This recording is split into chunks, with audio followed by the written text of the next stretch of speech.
Muy buenas noches. Son las 19 horas en punto del miércoles 21 de octubre de 2020. Estamos en el Palacio Nacional de México, en la Ciudad de México. Vamos a iniciar la conferencia de prensa diaria sobre COVID-19, la pandemia causada por coronavirus SARS-CoV-2. Hoy tenemos varios elementos que consideramos son importantes y también interesantes que los conozca la población. El primero es el informe técnico, pero vamos a arrancar con un elemento específico sobre el asunto internacional. Dentro del operativo de respuesta existe un componente específico de sanidad internacional y en este componente tenemos toda la vinculación internacional a través del mecanismo del Reglamento Sanitario Internacional, a través de su punto focal nacional, que es el doctor José Luis Alomía, y también de la doctora Ana de la Garza, quien es la que directamente coordina el componente operativo de la respuesta. Y vamos a hablar específicamente de los avisos de viajeros, de la situación en otras partes del mundo. Enseguida presentará nuestra compañera Gabriela Nucamendi, aquí presente, y con su hija que está por nacer, le acompaña. Presentará la situación de las personas migrantes y lo que implica COVID. Es solo un componente muy específico, el operativo es más grande y esto forma parte de lo que hacemos en la Secretaría de Salud como parte de nuestra responsabilidad en la Comisión Intersecretarial de Migración que fue establecida el pasado 19 de septiembre por decreto presidencial. Ahí tenemos un componente operativo desde entonces de respuesta para proteger la salud de las personas migrantes y lo presentará la doctora Gabriela Nucamendi y finalmente el doctor Ricardo Cortés, nuestro director general de promoción de la salud, presentará la movilidad de personas en las entidades federativas. Hoy nos concentraremos específicamente a aquellas entidades federativas que se encuentran con una tendencia creciente en el número de casos registrados y estimados y aquellas que están en etapa de meseta, que no están teniendo un cambio ni de descenso ni de ascenso, son las que comentó el doctor López Ridaura el fin de semana y queremos que ustedes vean cuál es la movilidad en esas entidades. Posiblemente a lo largo de la semana tendremos otro bloque del resto de las entidades federativas. Bienvenida Gaby, bienvenidos compañeros. Empiezo con una pregunta a la doctora Gaby Nucamendi. ¿Se puso la vacuna contra la influenza, dado que usted está embarazada? Por supuesto, doctor, ¿no? Es completamente indispensable, sobre todo para esta población, que en este caso ya estoy incluida, ¿no? Una población de riesgo, y yo creo que aprovechando el foro vale la pena invitar a todas las mujeres embarazadas, ¿no? Y a la población de riesgo, que ya el doctor Ricardo Cortés es el experto en todos estos grupos poblacionales, a que en esta temporada invernal se apliquen la vacuna de influenza. Muchas gracias, doctora Nucamendi. Recordemos, las embarazadas tienen un riesgo mayor que si no estuvieran embarazadas de tener complicaciones de la influenza. Por favor, vacúnense todas las embarazadas de México durante la campaña de vacunación contra la influenza que empezó el 1 de octubre y terminará cuando se termine de vacunar a todas las poblaciones de riesgo, una de ellas embarazadas. Le pido al doctor Alomía si empieza con el informe técnico y nos vamos siguiendo. Con mucho gusto, señor secretario. Bienvenidos a todas las personas, tanto que están aquí físicamente como a través de los medios de comunicación y redes sociales, a la conferencia vespertina número 234, también en el número 144 de día de esta nueva normalidad, como ustedes ya saben, caracterizada por las acciones del semáforo de riesgo COVID. Tenemos un semáforo vigente. Este viernes actualizaremos los análisis de riesgo para poder asignar nuevamente estos diferentes niveles a las 32 entidades federativas y ver entonces cuáles serán las indicaciones para las siguientes 14 días, 2 semanas completas. Recordamos siempre a la población atender las instrucciones de las autoridades sanitarias locales para poder entre todos continuar abatiendo esta epidemia. Veamos la siguiente diapositiva. Nos vamos al escenario nacional.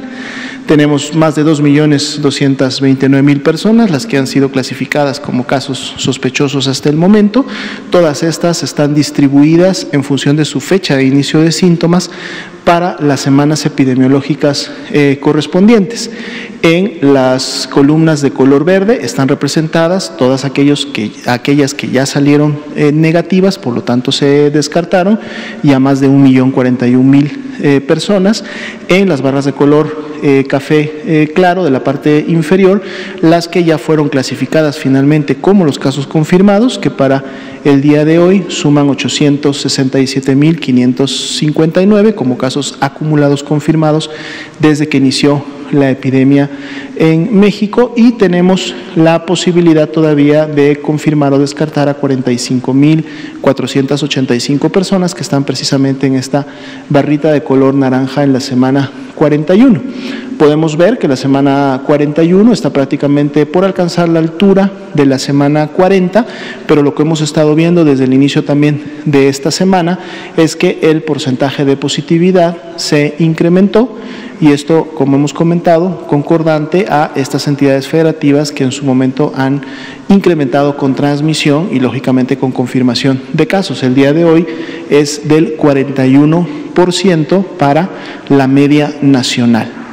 Precisamente utilizando este porcentaje de positividad para cada semana y para todo el grupo de sospechosos sin muestra o sin posibilidad de un resultado, o igual el grupo que estamos esperando un resultado, aplicamos ese porcentaje de positividad y a dicho resultado sumamos el total de casos confirmados, y entonces tenemos la siguiente gráfica que vemos en la siguiente diapositiva, que es la línea azul, en donde estamos estimando ya más de 1.005.000 personas que pudieran ya en este momento ser casos confirmados de COVID-19. Pero además la importancia de esta línea es que nos permite ver el comportamiento y por lo tanto la tendencia de la curva epidémica, que también, como hemos visto desde inicios de semana, que prácticamente iniciamos con una meseta para el comportamiento entre la 40 a 41, para el día de hoy se produjo todavía un ligero incremento más, siendo esta diferencial de más 6%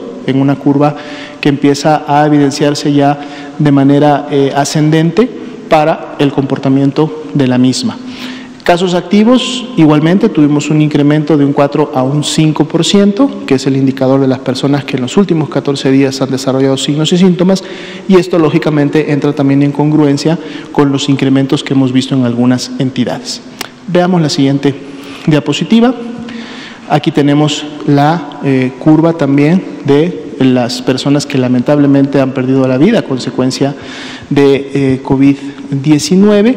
Podemos ver el grupo de casos confirmados, de personas de funciones que han sido confirmadas, 87.415, y también vemos los otros 3 grupos de funciones que en su momento no tienen una muestra, o si la tienen no va a haber posibilidad de conocer su resultado, o de las cuales sí estamos esperando todavía un resultado, y la línea de color de un color rosado oscuro que vemos en la parte superior, vamos midiendo el cambio entre una semana y otra, pero de la totalidad de las defunciones, en el entendido que todos estos grupos en algún momento pueden todavía ser clasificados como defunciones confirmadas a través de los procesos de dictaminación o a través de la emisión de un resultado en el grupo de 464. Menos 7% es todavía el cambio que tenemos entre la semana 40 a 41, y lo hemos tenido así en los últimos días, y desde la semana en la que tuvimos la mayor cantidad de defunciones, que fue la 28, a la actualización del día de hoy de la semana 41, es decir, comparando la 28 con la 41, continuamos con este descenso de menos 60% y esta tendencia descendente prácticamente por más ya de 14 semanas. Veamos la siguiente diapositiva. Rápidamente, la ocupación hospitalaria, 31%, es un indicador que se ha estado incrementando precisamente a consecuencia de estados como Chihuahua, Durango, Nuevo León, Nayarit, que han superado el 50% de ocupación, inclusive superando ya el 60% de ocupación los tres primeros, y es una situación que se está monitoreando de manera diaria y sobre todo a nivel local para que los ejercicios de reconversión y expansión puedan darse siempre antes de inclusive llegar a un 70% de ocupación. Estos son camas generales. En la siguiente diapositiva vemos las camas con ventilador, 26%. Y también tenemos al estado, en este caso de Chihuahua, que es el único que supera el 50%, inclusive el 60%. Después de él, todas las entidades estarían con menos del 50%, es decir, tienen más de la mitad de sus camas disponibles, y también es un monitoreo constante para evitar la saturación. Vemos la siguiente diapositiva. Bien, vamos a pasar ya entonces al siguiente tema, sería la actualización para el día de hoy. Gracias. Doctora Lumía, doctora Nocamendi, por favor. Muchas gracias. Pues buenas noches a todas y todos. El día de hoy, como lo comentaba el doctor Hugo López-Gatell, tenemos la fortuna de presentarles parte del trabajo que realizamos en la Secretaría de Salud, de manera directa desde la Dirección General de Epidemiología. Somos un componente dentro de la estructura y justo les presentamos parte de lo que hemos venido trabajando como el compromiso que tenemos dentro de la política pública del país con esta población que obviamente es altamente vulnerable, no para el tema de COVID, sino para muchos otros temas en salud y en general. Esta información que les presentamos es información de la Unidad de Política Migratoria. Ellos obviamente hacen un monitoreo de manera constante del flujo de información, del flujo de esta población dentro del país, y al último reporte que tenemos publicado durante este 2020 identificamos claramente que tenemos una población extranjera de más de 11 millones que están obviamente fluctuando en el país. Sin embargo, hemos identificado con base a los últimos reportes de fluctuación, recordemos que esto no es solo población migrante, sino un estatus migratorio específico, es decir, que estamos englobando a todos los extranjeros que ingresan a nuestro país y que no son residentes de México. Tenemos un total, al menos de enero a agosto del presente año, de más de 9 millones ingresados a territorio mexicano, y tenemos 170.980 extranjeros residentes en México. Es muy importante, si hacemos un comparativo en relación al año previo, que esta población, obviamente por las medidas de contención que se han tenido, y me refiero a no solo a México, sino todos los países comprometidos con la salud poblacional, pues se ha reducido el flujo en comparación de 2019 y obviamente en comparación del 2018, cuando ustedes recordarán que tuvimos un incremento importante de ingreso de esta población en nuestras fronteras mexicanas, principalmente en la frontera sur. La siguiente, por favor. Pues bien, obviamente la Secretaría de Salud y el Gobierno de México entienden claramente que es un problema prioritario para el país, y ante ello nosotros estamos sumamente comprometidos con los objetivos internacionales. Como parte en México de la Organización Mundial de la Salud y de otras instancias no gubernamentales, creemos firmemente que es importante fortalecer la vigilancia sanitaria en esta población, mejorar el acceso a los servicios de salud. Propiamente, recordemos que toda población que ingresa a territorio mexicano, sin importar su estatus migratorio, tiene derecho a la salud. El derecho a la salud es un derecho universal, sin importar el origen, la raza, el estatus o la condición. Obviamente, a su vez, es importante que nosotros mejoremos la comunicación y el intercambio de información con el fin de contrarrestar la xenofobia, pero a su vez fortalecer alianzas. Es decir, este es un tema que no solo salud trabaja, a pesar de que somos de alguna manera en este momento los representantes en esta presentación, pues el trabajo en salud no se hace solo, es un trabajo interinstitucional articulado con otras instancias tanto gubernamentales como no gubernamentales. La siguiente. Y pues bien, entrando en materia, ¿qué hemos hecho desde la Secretaría de Salud Federal? Como les decía, previamente ya habíamos identificado que este era un tema prioritario. Ante ello, la Secretaría de Salud y la Subsecretaría de Prevención y Promoción de la Salud hizo la propuesta de generar un plan integral de atención a la salud de la población migrante. ¿Qué significa esto? ¿Es un documento más? ¿Es algo que solo está escrito en papel y no se pone a la práctica? Pues no, es un documento que de alguna manera nos da un marco normativo en salud, en donde tenemos varios componentes. Uno, todo lo que confiere a la prevención y promoción de la salud y lo que confiere a las acciones en salud propiamente. Y dentro de las acciones de prevención y promoción de la salud, pues estamos todos los integrantes de esta subsecretaría, desde la vigilancia epidemiológica, diagnóstico por laboratorio, obviamente los programas específicos como salud de la infancia y la adolescencia, equidad de género. Todos estos componentes se articulan y se encuentran identificados en este documento y de alguna manera nos permiten articular acciones con las entidades federativas. ¿Para qué? Para poder llevar a cabo acciones de prevención, promoción y atención focalizadas a esta población. La siguiente, por favor. Bueno, es importante también mencionar, ustedes vieron 4 cuadritos más, que ahora con el marco de COVID, este documento de alguna manera nos sirvió de puntapié, de base, para que nosotros pudiéramos identificar otras áreas de oportunidad. Por ejemplo, aquella población migrante que entra en frontera norte, frontera sur, aquella población migrante que únicamente se encuentra por un periodo de tiempo determinado en nuestra población, en nuestro territorio, y luego tiene que nuevamente migrar o llegar a su lugar de origen, pero también identificamos la necesidad en el marco de COVID de poder apoyar a otras instancias, no necesariamente de salud, a fortalecer sus acciones de prevención y evitar brotes.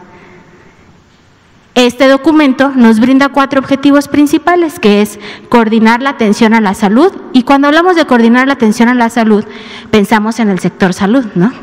Y cuando pensamos en el sector salud a veces nos confundimos y creemos que solo es el sector público, Secretaría de Salud, IMSS, ISSSTE, SEDENA, SEMAR.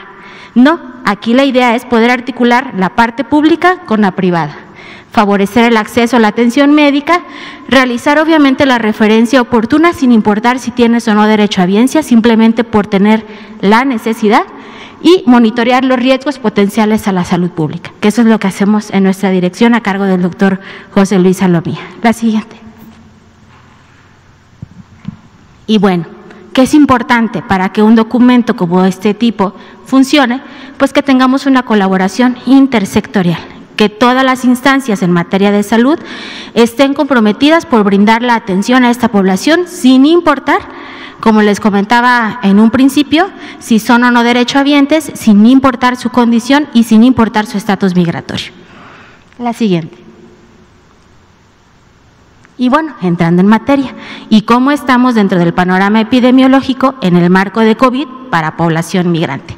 Actualmente hemos ya identificado, gracias al Sistema Nacional de Vigilancia Epidemiológica, a un total ya, si pueden observar los cuadros, a un total de casi 2,000 personas migrantes estudiadas desde el inicio de la pandemia. ¿Por qué se estudiaron? Pues porque cumplían con definición operacional y porque eran sospechosas a COVID. Lo pueden ver en el extremo de su lado derecho. Y de estas podremos identificar que de todas las estudiadas tenemos prácticamente el 64% de negativas y tan solo el 29% de positivas. Pueden identificar un cuadrito muy pequeño que dicen otras. ¿Qué significa esto? Significa que fueron sospechosas, pero que no necesariamente se les pudo tomar la muestra, a veces porque ya tenía un estatus migratorio próximo a partir o porque desafortunadamente presentaban un cuadro grave y ya no se dio la oportunidad de realizar el estudio. Las que se mantienen como sospechosas son únicamente el 5% y son este pequeño grupo poblacional que todavía estamos en espera de resultados. Este mapa refleja de manera muy visual cómo se ha distribuido la tasa de población migrante estudiada ante sospecha de COVID con un corte al 18 de octubre. Algo que no les comenté es que esta información es pública. Llevamos ya 21 informes epidemiológicos emitidos y publicados en la página. Ustedes pueden acceder, y toda la población general, dentro de la liga de la Secretaría de Salud y la Dirección General de Epidemiología. Y observemos pues cómo a nivel de tasa hay entidades federativas como Puebla, Tabasco, México, Campeche y San Luis Potosí que presentan las tasas un poco más elevadas. Hay que recordar que no necesariamente la tasa refleja el número de casos, ¿sí? Como ya en otros momentos se les ha explicado para otros temas. Y no necesariamente significa que son las entidades federativas que presentan mayor flujo migratorio, pero sí son las entidades federativas en donde tenemos mayor cantidad o proporción de casos positivos. La siguiente, por favor. Con eso vemos que tenemos una tasa nacional de 1.7 y en este otro mapa podemos identificar también de manera muy visual cómo hasta la fecha, les decía, tenemos 1.999 casos estudiados, o más bien, personas estudiadas con sospecha de COVID, de las cuales confirmadas tenemos 574. El 89% de esta población confirmada es ambulatoria. ¿Qué significa eso? Son pacientes no graves. Se ha observado con el análisis de información que hasta el día de hoy tenemos que la mayoría de esta población cursa con sintomatología leve. Son los menos los que presentan sintomatología grave. Y también se ha identificado que los que presentan sintomatología grave son aquellas personas que pues de manera desafortunada el ingreso al país ha sido a través de la frontera sur y que obviamente ha tenido largos periodos en el proceso de traslado para llegar hacia el territorio mexicano. Aquí pueden identificar en colores un poco más fuertes, en tono de rojo, las entidades federativas como Ciudad de México, Nuevo León y Chihuahua, que presentan una distribución o una concentración de mayor número de casos confirmados. La siguiente. Y bueno, observemos que es muy parecido al comportamiento de la población general. El 60% de los casos son de sexo masculino. Y observemos también que la mayor proporción, veamos este gráfico de barras en la parte del medio, como la mayor cantidad de población positiva o estudiada en nuestro país se encuentra entre los 35 o entre los 25, empezando de abajo hacia arriba, hasta los 39 años de edad. ¿Qué significa esto? Pues es población económicamente activa, que pues muchos de ellos tienen el sueño americano de poder llegar hacia la frontera norte. Y afortunadamente, si observamos los grupos etarios más jóvenes, encontramos una menor proporción de positividad, a pesar de que ha incrementado el flujo de población migrante de niñas y niños o adolescentes no acompañados. La siguiente. Ahora, ¿de dónde viene esta población? Los países de origen que principalmente presentan flujo migratorio, pero sobre todo casos confirmados en territorio mexicano, son Venezuela, Estados Unidos, Honduras y Cuba. Recordemos que en un principio de la pandemia, nuestro sistema de vigilancia estaba muy enfocado a identificar los casos importados. Y ahora esta evolución de la enfermedad en territorio mexicano y en muchos países ha cambiado. ¿Qué es lo que buscamos? Pues ya son los casos que están circulando al interior del país, casos autóctonos. En un principio captábamos dentro del protocolo de vigilancia a la población extranjera que entraba por puntos de entrada, ya sea aeropuertos o puertos marítimos.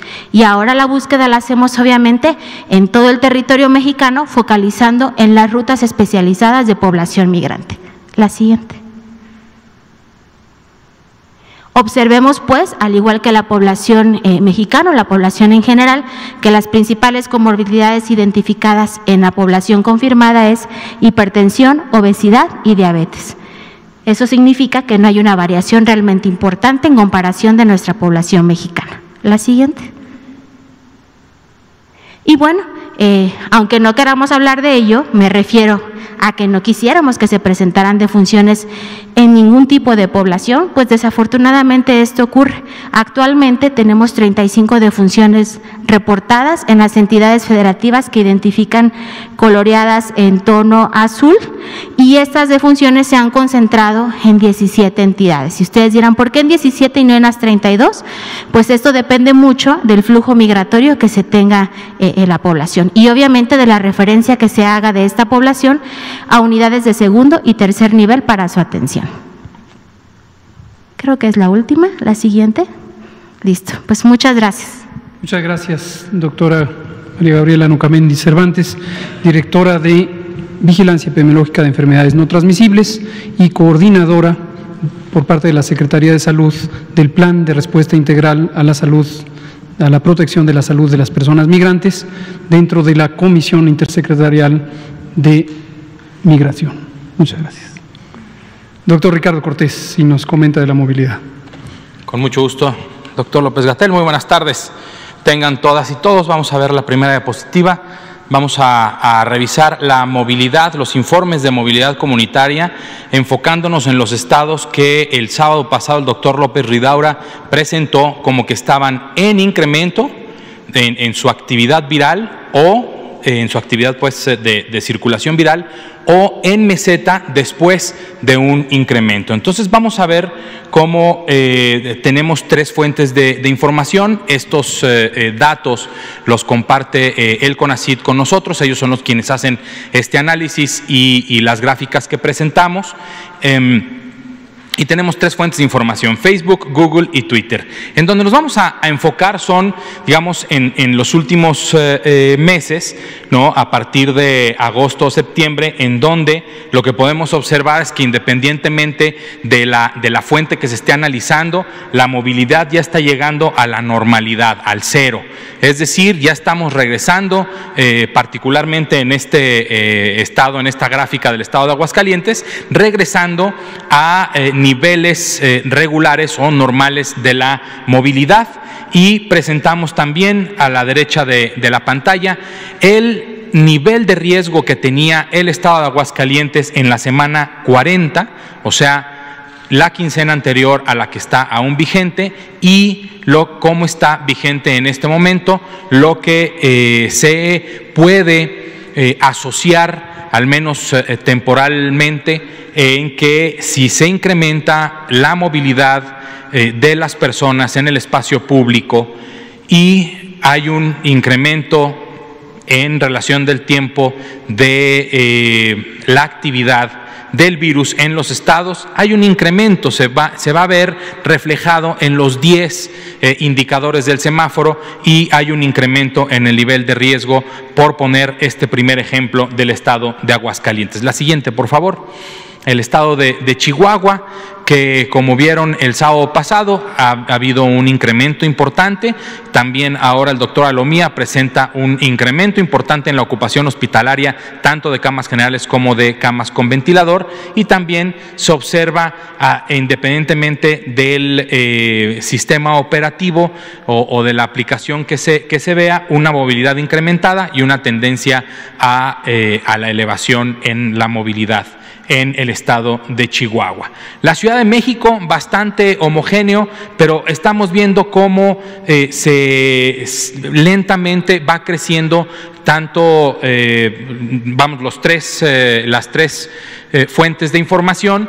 Se mantiene naranja. Este ha sido en nuestra Ciudad de México un naranja muy largo, una meseta muy larga, con incrementos y decrementos en los niveles de circulación del virus, y se ha mantenido en este nivel de riesgo alto.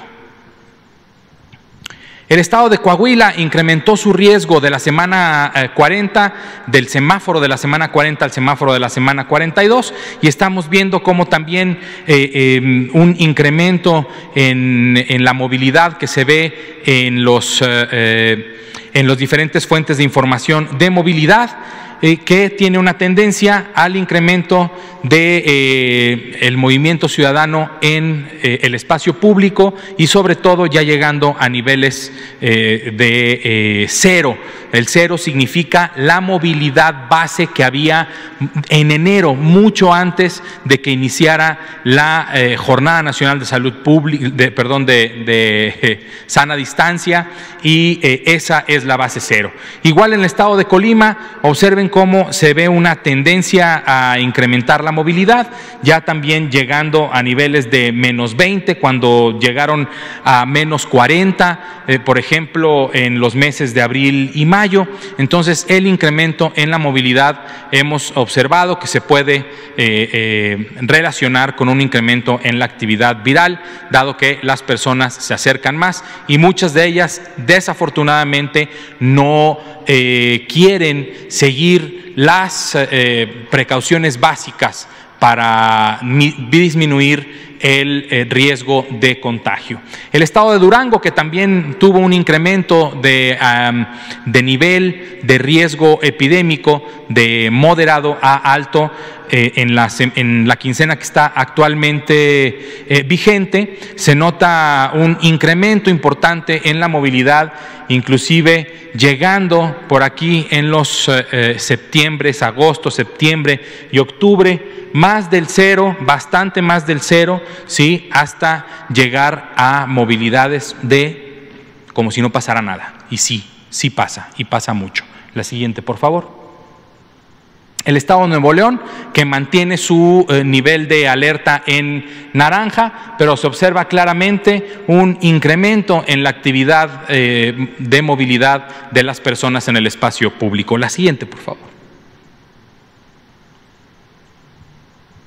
Oaxaca también llegando a niveles por encima de menos 30, sigue habiendo una movilidad baja en el estado de Oaxaca. Sin embargo, estos incrementos que se pueden observar en las tres líneas, que se ve una tendencia al incremento, también hizo que incrementara su nivel de riesgo de amarillo a naranja.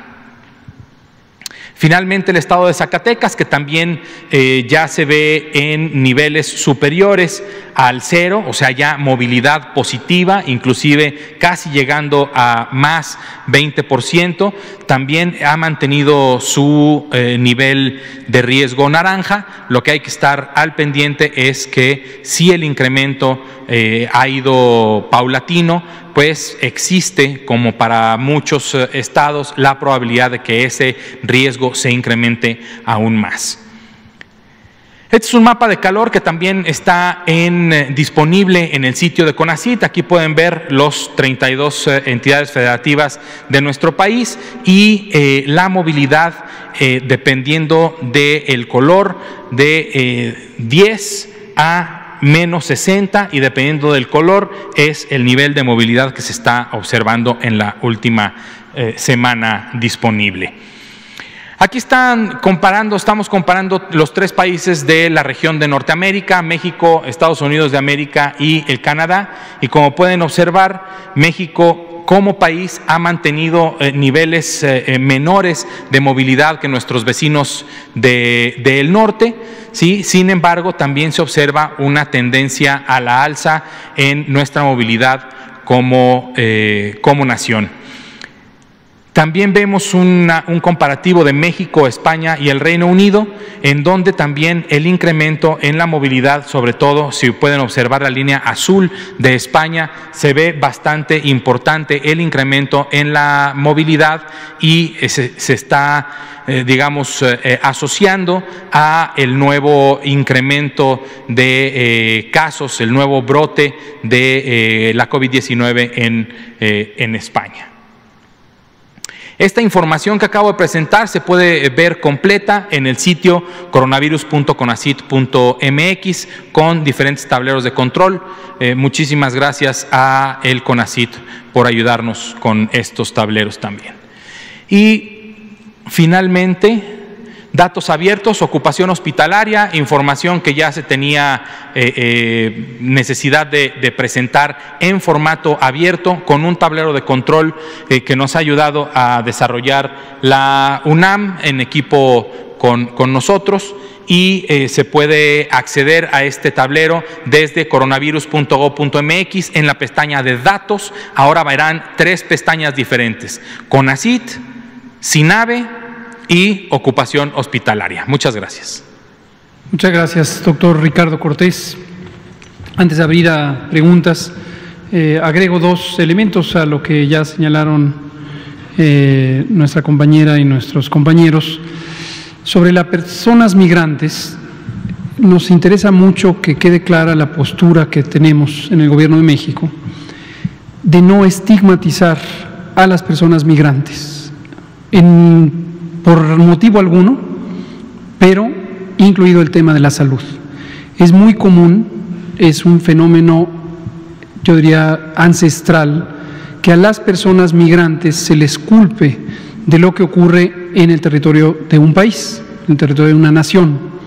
En fenómenos de amenaza a la salud, como puede ser una epidemia, también es ancestral la práctica de estigmatizar a las personas migrantes como si fueran quienes traen estas amenazas de salud pública en la forma de enfermedades infecciosas, por ejemplo, a los territorios nacionales. Esto es una visión, desde luego, contraria al respeto a los derechos humanos, es una visión opuesta a la solidaridad entre los pueblos, pero además es un error conceptual. Es un error conceptual que ha sido refutado repetidamente por la ciencia de la salud pública. Tanto así que en 2005 el Reglamento Sanitario Internacional, al cual todos los miembros de la OMS, de la Organización Mundial de la Salud, estamos adheridos, es vinculante para todos los Estados miembros. En 2005 cambió el Reglamento Sanitario Internacional su enfoque respecto a su tradición centenaria para quitar esta relación entre la percepción de riesgo y la asignación a personas migrantes. Y el enfoque que sigue vigente, por cierto, del Reglamento Sanitario Internacional, desde el punto de vista técnico, lo que contempla es la solidaridad internacional, la solidaridad entre los estados nacionales, para que todos ayuden a contener los problemas de salud pública, por ejemplo, las enfermedades infecciosas emergentes de interés epidémico, en el punto de origen y no en las fronteras nacionales. Este es un planteamiento que tiene una larga discusión detrás, de la que hay reflexiones científicas de múltiples disciplinas y afortunadamente permeó hasta un cambio de paradigma en el Reglamento Sanitario Internacional. Y lo menciono porque durante la epidemia de COVID-19 hemos visto con profunda insatisfacción, frustración de quienes participamos en la comunidad global de salud pública, que se han tomado prácticas que son opuestas no solamente a el planteamiento, la letra escrita a la que estamos obligados del Reglamento Sanitario Internacional, sino a esta conceptualización. Y las motivaciones de estas prácticas opuestas a esta visión contemporánea, científica, han derivado de posturas políticas, mayormente de intolerancia y xenofobia. Nos parece lamentable y desde luego en el Gobierno de México no somos partícipes de eso, sino somos partícipes de una visión solidaria que evita estigmatizar a las personas migrantes y las considera siempre como personas sujetas de derechos. Ese era lo primero. Lo segundo, respecto a la movilidad que señalaba el doctor Ricardo Cortés. Aquí básicamente lo que interesa es no perder de vista que está muy claro que el número de personas y el intervalo de movilidad de esas personas en el espacio público son las dos variables, los dos determinantes directos más importantes de la transmisión de COVID-19, y que el monitoreo de la movilidad en el espacio público nos permite hacer inferencias útiles sobre el riesgo esperado de propagación, incluido la etapa que ahora vivimos, donde pudiera haber cambios de trayectoria en los registros epidémicos de casos de hospitalizaciones y, por suerte, hasta el momento no de defunciones, pero hacemos un llamado, por un lado, a las personas y por otro lado a los gobiernos locales, tanto estatales como municipales, que no pierdan de vista la importancia de que el proceso de desconfinamiento se haga de una forma ordenada, cautelosa. Los parámetros generales están claramente establecidos por la Autoridad Sanitaria Federal y la aplicación directa de las acciones administrativas que autorizan o no, facilitan o limitan la movilidad es una atribución de las entidades federativas y en su caso también de los municipios. Desde luego es claro, lo hemos dicho en innumerables ocasiones, que no hay una fórmula única y que es sumamente complicado encontrar los puntos de balance exactos. Y hemos expresado, lo vuelvo a expresar, que respetamos y apoyamos a los 32 titulares de los poderes ejecutivos de los estados, los gobernadores, la gobernadora, la jefa de gobierno, por el trabajo tan dedicado que han hecho en esta compleja situación de tener que tomar decisiones para cuidar estos dos esferas del bienestar público, la salud de manera directa al evitar contagios, pero también el bienestar al cuidar las economías, particularmente las economías populares. No es fácil. Entonces, cada vez que presentamos aquí evidencia, este es un foro de comunicación técnico, lo que estamos presentando es evidencia que nos es útil para tener una reflexión colectiva. Jamás debe interpretarse como un señalamiento de crítica a una persona que ocupa un nivel de responsabilidad como son las y los mandatarios estatales. Vamos a iniciar con la sesión de preguntas y respuestas. Empecemos con Daniela Pastrana, de pie de página. Nos seguimos con usted, quienes no han participado, y Araceli Aranday de Canal 11, que hace mucho no le damos la palabra. Y usted también. Gracias, doctor. Buenas noches. Tengo dos preguntas. Una sobre las secuelas de las personas que se recuperan en los pulmones. Si nos puede explicar un poco cómo es la rehabilitación o cómo está haciendo la rehabilitación. Alguna vez comentó que no había suficientes terapeutas de rehabilitación, entonces nos decían que es importante la rehabilitación temprana para que no tengan después secuelas posteriores. Entonces, si nos puede un poco explicar cómo es ese proceso y qué capacidad estamos teniendo para responder a eso. Y luego hubo una nota hoy que ha causado mucha inquietud sobre la muerte de un voluntario que recibió un placebo en este proceso de la vacuna, ¿no? Entonces, si nos puede explicar qué diferencia hay entre el placebo y la dosis, eso en qué etapas está, qué implicaciones tiene este proceso. Gracias. Con gusto, muchas gracias, Daniela. Sobre el primer tema, rehabilitación post-COVID, rehabilitación post-hospitalización COVID, particularmente de las personas que permanecen periodos prolongados de hospitalización. Y pensemos en dos tipos de rehabilitación con dos objetivos diferentes. Uno es la rehabilitación general, las personas que están hospitalizadas por largo tiempo, particularmente en las unidades de terapia intensiva, enfrentan un deterioro de los músculos. Por múltiples razones, el reposo prolongado, ciertos medicamentos causan relajamiento muscular, los medicamentos que se utilizan precisamente para mantener a las personas en la posibilidad de ventilación mecánica asistida. Algunos antibióticos también bloquean la interacción eléctrica entre los nervios y los músculos, y todo eso va causando deterioro de los músculos. El uso de esteroides también puede causarlo. Y entonces, cuando son dadas de alta estas personas, necesitan recuperar la fuerza muscular, y esto se logra a través de la rehabilitación. Por supuesto, durante el periodo de internamiento se hacen algunos ejercicios de rehabilitación, particularmente para cuidar la movilidad de las articulaciones. Una persona que permaneciera por semanas en completo reposo empezaría a enfrentar un fenómeno que se llama anquilosis, en la que se hacen duros, se hacen rígidos los ligamentos que están en las articulaciones, principalmente las articulaciones mayores. Y recuperarse de la anquilosis puede llevar meses. El otro elemento es la rehabilitación pulmonar. Efectivamente, la COVID-19 daña los pulmones, daña el tejido pulmonar y se sufre un proceso inflamatorio, se inflaman los pulmones y esto va seguido de cicatrización, de reparación. Donde hay inflamación, después el organismo genera cicatrización y esto es una cicatrización difusa, se desarrolla tejido fibroso en los pulmones.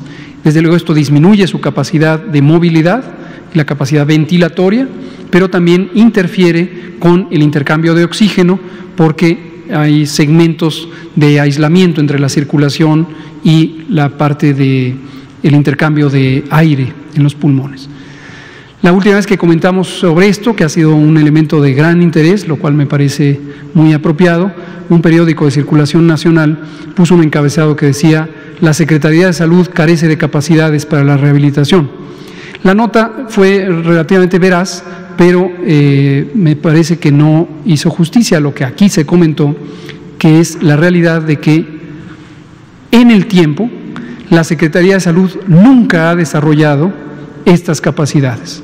Es decir, no es que en este momento, en este gobierno, durante la epidemia de COVID-19, no tengamos capacidades. Es que a lo largo de 40 años, por lo menos, nuestro sistema de salud nunca desarrolló capacidades. Entonces, es real, lo decimos, tenemos un sistema de salud con importantes insuficiencias derivado de que no se consideraron desarrollar las capacidades públicas, tampoco las privadas en algunos campos a lo largo de 40 años. ¿Qué se puede hacer al respecto? Lo que hemos intentado hacer con la respuesta en general de COVID, cubrir esas insuficiencias de manera acelerada. Ahí está la reconversión hospitalaria que nos llevó a aumentar más de 4 veces la capacidad de atención hospitalaria. Y hay retos más complejos y otros no tan complejos. Este es un reto complejo, porque se requiere no solamente infraestructura y equipamiento, se requieren personas profesionales del campo de la rehabilitación. Y cuando hablamos de rehabilitación pulmonar, es personal aún más especializado. ¿Qué tiene México? Tiene en el Instituto Nacional de Enfermedades Respiratorias, Ismael Cosío Villegas, el INER, una unidad especializada para esto, para la rehabilitación pulmonar, la tenía antes de la epidemia de COVID, y la Fundación Teletón tiene también estas capacidades, se las ha ido desarrollando. Son insuficientes respecto a la necesidad, definitivamente son insuficientes respecto a la necesidad. Está claro que además la epidemia de COVID-19 es un fenómeno inusual de proporciones mayúsculas. Entonces, hemos estado trabajando con el INER y con la Fundación Teletón. El DIF, el Sistema Nacional DIF, tiene también establecimientos de rehabilitación y personal muy competente y también ha contribuido a este esfuerzo. El doctor Ricardo Cortés, aquí presente, ha estado coordinando estos esfuerzos. Y tenemos pendiente en una sesión específica invitar a Fernando Landeros y a los compañeros del INER y al DIF. Y vamos a abordar este tema de manera específica. Muchas gracias, Daniela. Lo de la vacuna ha causado desconcierto, como lo causó previamente cuando hubo reacciones adversas a la vacuna, no a la vacuna. Personas que participan como voluntarios en los estudios de investigación clínica de las vacunas COVID tuvieron reacciones adversas. Que quede claro, no es reacción adversa a la vacuna. ¿Por qué decimos esto? Porque es común que las personas puedan tener ciertos eventos de enfermedad en su vida convencional y esto puede ocurrir también en personas que están participando en un estudio. La clave es identificar si la frecuencia, la probabilidad, el riesgo de presentar estos eventos es diferente o no en las personas que participan en los estudios comparado con cualquier otra persona que no participe en los estudios. Si la frecuencia, la probabilidad es semejante, no hay razón directa para pensar que participar en el estudio, incluyendo recibir los dos productos, la vacuna o el placebo, implica un mayor riesgo de presentar reacciones adversas, incluida la pérdida de la vida por cualquier causa. En la noticia que nos ocupa hoy, efectivamente, en el ensayo clínico del laboratorio AstraZeneca, que se conduce en Brasil, se anunció que perdió la vida una persona se ha comentado que posiblemente es una persona que recibió no la vacuna en evaluación, sino el placebo. Esto no lo hemos logrado confirmar. Hemos estado en comunicación con AstraZeneca en México. Tengo pendiente una llamada con el doctor Alberto Hegevich, quien muy amablemente nos contactó. Él es el director médico de AstraZeneca y nos contactó para comentar al respecto, pero ya no pudimos entrar en esa comunicación. Pero el punto clave es que esto ocurra no es inusual, es esperable. Lo que es importantísimo es no confundirlo con una señal de evidencia científica de que la vacuna puede ser adversa. Eso solamente se sabe, insisto, cuando se hacen los análisis estadísticos para comparar la probabilidad de que eso ocurra en personas que están en el estudio contra lo que se esperaría en cualquier otra persona, y en particular de las dos ramas del estudio hay unas personas que reciben la vacuna en evaluación y hay otras que reciben placebo. El placebo se considera una sustancia inerte, una sustancia que no tiene el efecto que teóricamente va a tener la vacuna, y es el punto de comparación. En el ensayo clínico de Astra, el placebo no es solución salina como puede ocurrir en la mayoría de los ensayos clínicos que están en curso. Aquí Astra decidió en el diseño del estudio compararlo con otra vacuna ya conocida, segura, eficaz, que es una vacuna contra el meningococo, contra Neisseria meningitidis, una bacteria que causa otro tipo de enfermedad. ¿Por qué decidió esto los científicos que elaboraron el protocolo? Porque se conoce que las vacunas pueden tener algunas reacciones secundarias, producir reacciones secundarias leves, como enrojecimiento del sitio de inyección, dolor, malestar, ocasionalmente fiebre de corta duración, y prefirieron hacer una comparación no contra un producto que se sabe no produce eso, que es la solución salina, sino contra otra vacuna que se conoce que, aunque es segura y eficaz, la vacuna contra la meningitis, contra el meningococo, se sabe que puede producir estas reacciones adversas. Es una comparación más informativa y por eso seleccionaron hacerlo así. Pero en conclusión, esto puede ocurrir y va a estar ocurriendo en los ensayos clínicos de vacunas COVID, de cualquier otro producto farmacéutico, y es importante no saltar a una conclusión errónea de que estos casos aislados significan una señal de que la vacuna pudiera ser insegura. Y una garantía de seguridad que por protocolo tienen todos los ensayos clínicos es un grupo humano de personas especialistas, no solamente en el campo de la salud, sino también de la ética, que se conforman en un comité independiente de monitoreo y evaluación de los datos. Entonces, continuamente, ese grupo humano de especialistas son los únicos que conocen qué está pasando en el ensayo clínico, específicamente a quién le tocó vacuna, a quién le tocó placebo, y el propósito de este comité es uno específico para cada uno de los estudios, es monitorear la seguridad de la población de estudio. Entonces, eso da siempre la tranquilidad de que se está cuidando, por supuesto, la integridad y salud de las personas voluntarias que están participando en los estudios, pero también en general de la población en la medida en que cuidan que sea rigurosa la investigación. Muchas gracias, Daniela. Araceli Aranday, Canal 11. Muchas gracias. Preguntarle a la doctora Gabriela si de estos casos positivos de migrantes, ¿cuántos son niños, cuántos son adultos mayores y cuántos también de funciones? Preguntarle si también a este grupo están poniéndole la vacuna de la influenza. Y para el doctor Gatell, si fuera tan amable, ¿hay alguna alerta específica de la COFEPRIS por el retiro de la metformina?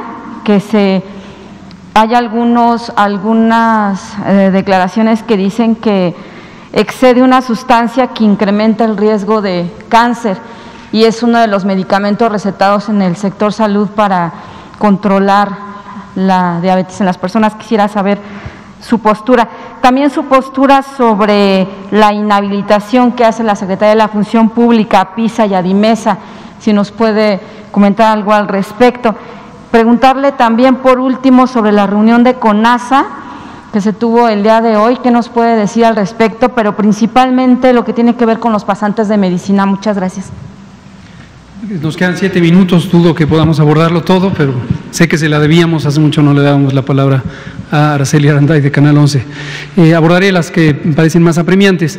Respecto a la metformina y COFEPRIS, no tengo conocimiento que se haya emitido alerta sanitaria alguna en México. Sí sé que en el extranjero ha habido algunas alertas sanitarias respecto a una presunta vinculación del riesgo de cáncer y el uso de metformina. A reserva de que no haya sido yo todavía informado al respecto, no olvidar que COFEPRIS, aunque está ahora adscrita a la subsecretaría, tiene independencia técnica, tiene autonomía técnica. Esto es algo muy importante que intentamos preservar, justo contrario a las especulaciones que había de que íbamos a restringir la autonomía técnica de COFEPRIS. No es el caso, mantiene autonomía técnica. Pero está adscrita a la subsecretaría y desde luego está bajo mi supervisión. Hasta el momento no tengo conocimiento de que haya alerta alguna sobre metformina. Sobre PISA-DIMESA, se supo esta mañana que la Secretaría de la Función Pública, que muy atinadamente coordina y dirige la doctora Irma Heréndira Sandoval Ballesteros, resolvió sobre un expediente que provenía desde 2017, en la que diversas entidades denunciaron que estas dos empresas o alguna de ellas había participado en una falsificación de información. Esa es la resolución. Las evidencias no las conozco, pero se conoce por el comunicado de la Secretaría de Función Pública que estas denuncias empezaron en 2017 y que desde entonces se hace una muy cuidadosa investigación y que se procedieron a hacer audiencias, se respetó el derecho de audiencia, hubo un intercambio con las partes afectadas, tanto las partes afectadas por esa presunta falsificación como la parte inculpada, y que finalmente resolvieron.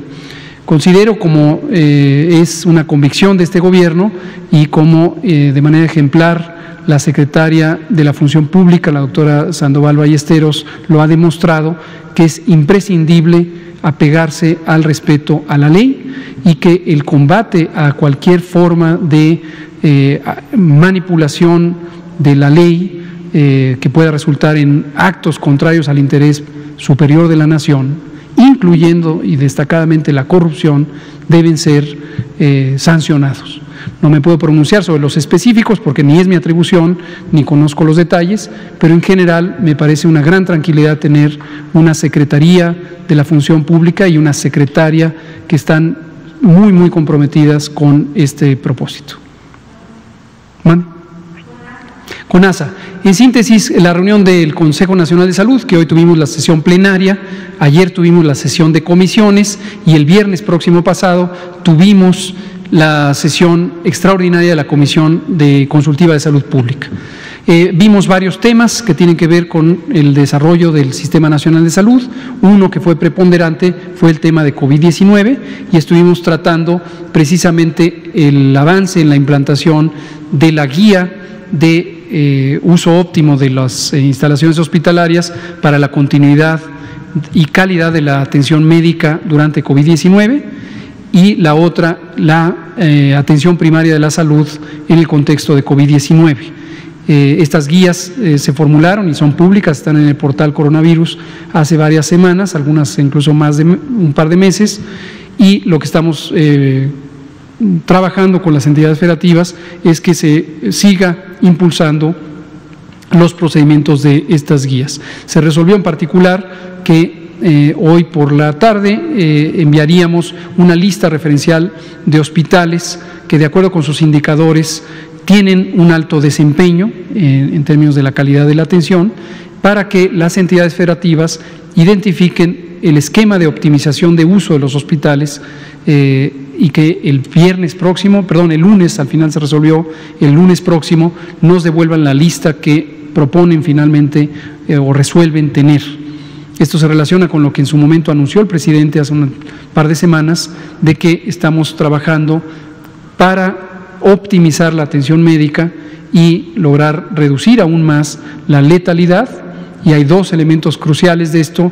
Uno es acudir tempranamente a los hospitales, el otro es garantizar que hay una adecuada atención y se usan las intervenciones tempranas como la oxigenación no invasiva, entre otras, para salvar la vida de las personas afectadas por COVID. ¿Los pasantes médicos también es algo que se tocó en la...? No se tocó sobre pasantes médicos.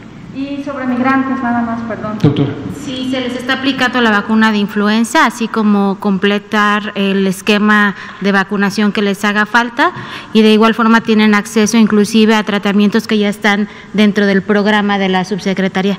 Además, en relación a las edades, únicamente el 11% de la población migrante positiva engloba el grupo poblacional de niñas, niños y adolescentes, teniendo un total de 574, entonces serían aproximadamente 60 personas, y en relación a adultos mayores de 60, 65 y más, es aproximadamente el 22% de la población que traemos positiva en este grupo poblacional. Muchas gracias. Por cierto, que en este esfuerzo quiero reconocer que ha sido muy gratificante trabajar con el